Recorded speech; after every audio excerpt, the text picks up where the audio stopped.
चाहूंगी। अब 1 साल हो गया है सूरी साहब तहरीक इंसाफ हुकूमत जाने के बाद से इलेक्शन को सियासी अदम इस्तेकाम का जो वाहिद हल बता रही है। अब मुत्तहिदा हुकूमत जो है आपको पता है कि जो तमाम जो लोगों ने मिलकर हुकूमत बना दी, आप लोगों की हुकूमत को घर भेज दिया, वो इलेक्शन नहीं होने दे रहे, वो नहीं चाहते कि इलेक्शन होने दिए जाएँ। बहरहाल मलबा सारा नून लीग पर गिरा दिया जाता है, लेकिन बाकी सब भी तो साथ खड़े होते हैं। हाँ, लेकिन बुरी नून लीग बनती चली जा रही है। अब सुप्रीम कोर्ट के हुक्म के बावजूद ये सवाल बरकरार है कि इलेक्शन होंगे नहीं होंगे, यही बहस से आगे नहीं जा रहे। देखें डॉक्टर फिजा, जब से हमारी हुकूमत गई है और आपने देखा है कि अभी 1 साल हो गया और 1 साल में जो इनकी बदतरीन माशी, इक्तिसादी और सिक्योरिटी के हवाले से भी जो इस हुकूमत की जो कारकर्दगी रही है वो हम सब के सामने है। दिवालियापन की तरफ ये मुल्क को ले जा चुके हैं। आपने जिस तरह कहा कि सबसे पहले इक्तिसादी बुरान, सियासी बुरान, अभी आइनी बुरान, और हम सब के सामने ये सारी सूरत हाल है।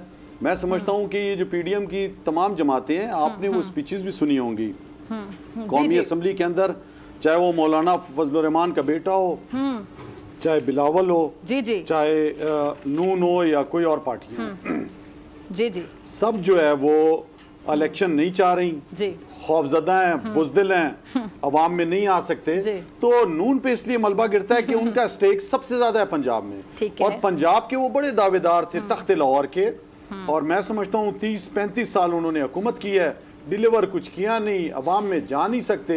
आइन में जो वाज़ेह लिखा हुआ है कि आपने 90 दिन के अंदर इंतखाबात कराने हैं, गोल्डन जुबली मनाई गई है नेशनल असम्बली में आइन की, लेकिन आप देखें कि वहां पे आइन का मजाक उड़ाया गया है और उस सब की तकरीरें आइन के खिलाफ थी कि जो इन्होंने खुद आइन में लिखा हुआ है कि 90 दिन में इंतखाबात होंगे, उससे भागने के लिए वो स्पीचेस हुई हैं। और सबसे शर्मनाक हम सब ने देखा कल कि जो मैं समझता हूं कि नहीं होना चाहिए था कि हमारे जो अदलिया के जो लोग हैं उनको अलग रहना चाहिए सियासी जमातों से, और इन तमाम सूरत हाल से अवाम उन पे एतमाद करती है, अवाम चाहती है कि वो इंसाफ देने वाले लोग हैं, तो उनको इस तरह की महफिलों में मैं समझता हूँ कि नहीं आना चाहिए था।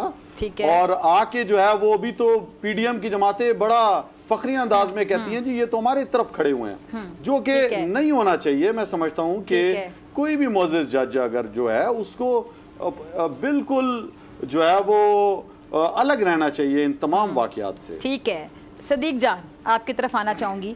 सदीक, ये जो आपकी तो बीट